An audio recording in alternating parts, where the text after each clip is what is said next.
Hello guys, welcome to another video. Today's video is going to be talking about responsibility. This is the thing that is really bugging me the most about this community right now, is there seems to be a real big lack of responsibility. People want DoorDash to be controlling things that we as independent contractors are responsible for. That's the key word there, independent contractor. Independent. When you moved out on your own, out of your parents' house at 18, what were you doing? You were wanting to be independent, right? Well, think about that. Didn't that come with more responsibility? You started to have bills, and you started to buy your own groceries, and you started to have these things that you had to take care of. And if not, there was consequences, right? But that was part of being independent. Well, similar thing. People came out here, started doing this work because they wanted to be independent from a W-2 job. They didn't want to be thrown into a W-2 job anymore. They wanted the independence and freedom that this job gives. But then they're out here complaining about DoorDash doing this and DoorDash doing that, and expecting DoorDash to take on more responsibilities. They want to be treated like employees, essentially. They want to be union. And it's like, you guys do realize, if DoorDash takes on these responsibilities that we have now, it's going to be worse. For example, if DoorDash was to say, we're going to give you this, but we want you to have a 70% acceptance rate. And if not, we're going to deactivate you. Just like if your completion rate's below 80%. We're going to deactivate you for an acceptance rate below 70%. There's people out here who say they'll quit because they're not going to be able to make money with a 70% acceptance rating. A lot of us have acceptance ratings in the teens and 20s, 30s, or even in the single digits sometimes. Nowhere near 70%. Why? Because we're declining a bunch of $2 and $3 offers. If you are forced to have a 70% completion rate, you're going to have to take those offers. So therefore, you're not taking the 625s, the 725s, or the higher offers as much. You got to take what's coming in because you got to watch that number. It would hurt you. It would be more difficult than just being responsible now and controlling what you can control. It's just like people with the tip transparency. It's a lack of information is what it is. But the information that's provided there should be enough to tell you whether that order is worth taking or not. And you guys act like it's not. People act like hidden tips is somehow costing them money. Like a 1025 offer coming in could turn into 625 on completion. It doesn't work that way on DoorDash. Hidden tips are always going to be higher. So whatever's on that offer screen is what you're guaranteed, minimum. So why not focus on 625? I mean, if that offer says 625 for a mile on that screen, why not focus on that and think 625, 1 mile, okay, that's worth taking because it's $6 a mile. Not sit there and go, well, I really need to know if it's $10 or $12 or this really sucks that DoorDash is doing this. I hate it, and getting mad and getting frustrated.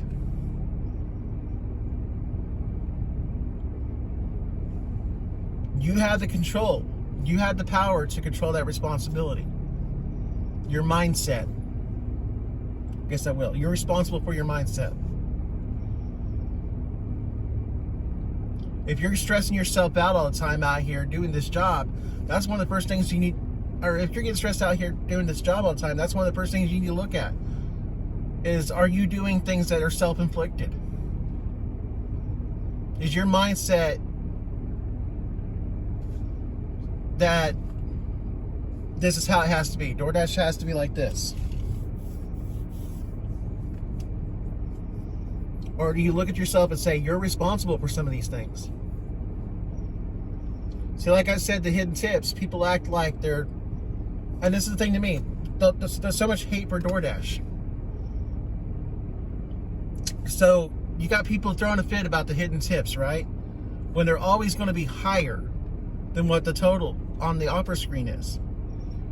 Uber Eats, that's the one where it could be lower. You can accept an order for $12, 5 miles. That's going to be more than $2 a mile. On completion, you get the little pop-up comes up, says $7. That's what Uber Eats is paying you. $7 for that 5 miles. Well, that's not $2 a mile. That's pretty close to $1 a mile. And just slightly more than that.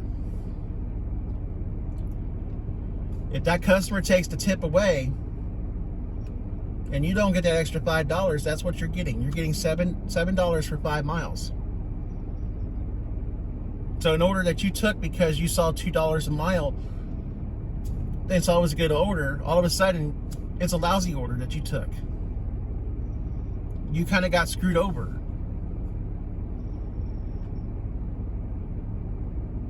But nobody is making as big of a deal about that.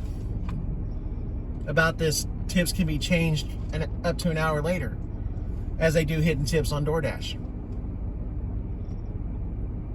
Nobody is pushing for this big movement to say, hey, Uber, we need it to be that they could only add to the tip, not take it away. Or nobody's sitting there for trying to do a movement saying, we need the tip locked in on completion, just like DoorDash does. There's no movement on that. It's all towards DoorDash because all these people are sort of brainwashed into believing that it's so bad. Content creators are out here making content, making DoorDash sound so bad.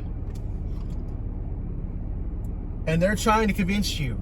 I mean, what they're doing, that's the thing. They're trying to convince you that DoorDash is the problem. Well, then they take it away from you. Let me rephrase this. They keep you from paying attention to what's your responsibility, what you can control. They're trying to convince you that you're helpless against this company. And in turn, what does that do?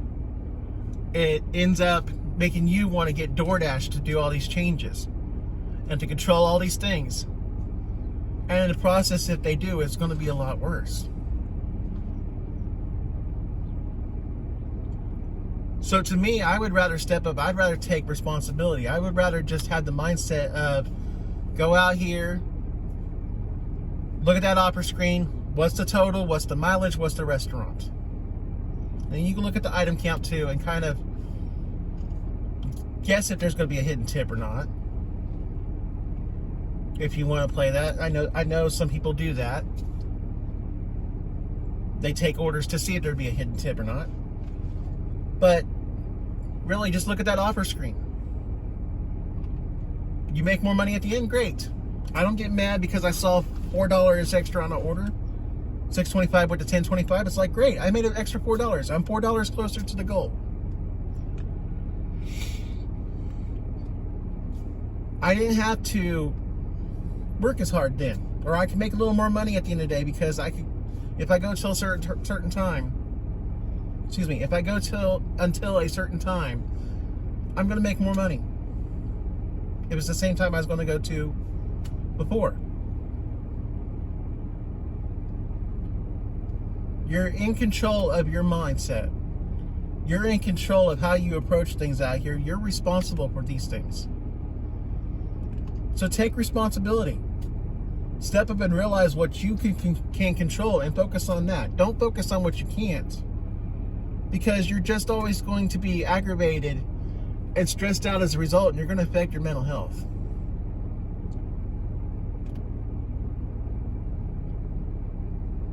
You know, if it's too much for you to handle these responsibilities too, go back to a W-2 job then. There's too many drivers out here as it is anyways. That DoorDash could stand to lose a few. Now, I don't want to tell people quit, but I want to see you succeed. So if it's really that bad that you think it needs to be like a W-2 job, then go back to a W-2 job. You could get your employee benefits there. You get the things that you want there. But if you want to do this work, accept responsibility. Responsibility for controlling these things and controlling your mindset. And it doesn't mean don't go out and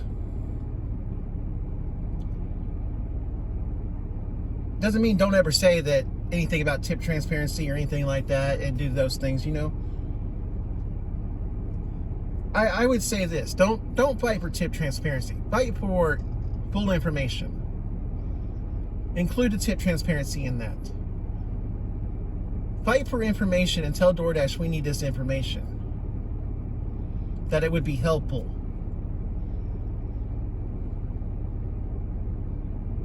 Find a way to get to that you would convince DoorDash, you know, hey, it's useful that we need this information.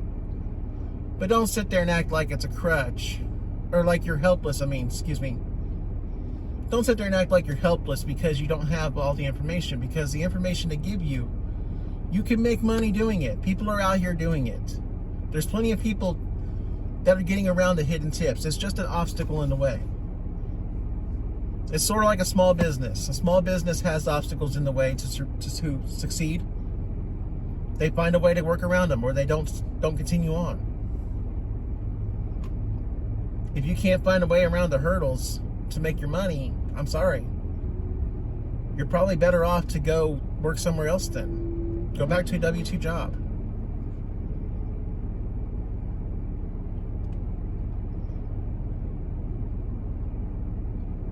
But this asking for DoorDash to handle all these responsibilities that are ours as independent contractors, it's our responsibility.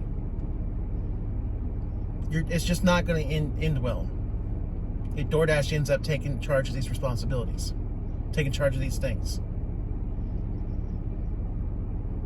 So that's a question you got to ask yourself.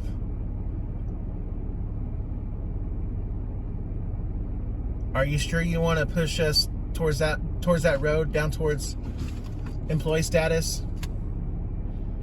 Are you sure you want to focus on this and focus on that and not make money and be miserable all the time? Or do you want to go out here and take charge and do what needs to be done to do so?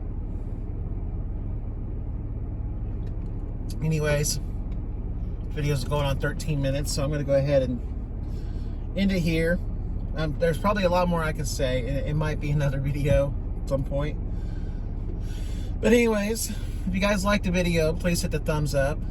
Subscribe if you haven't done so. And please share your thoughts below. I would love to hear your guys' take on this. And, you know, maybe I'm getting some things wrong. So please share it. That's how we learn. That's how we grow. But anyways, I thank you guys for watching, and I will see you guys in the next video.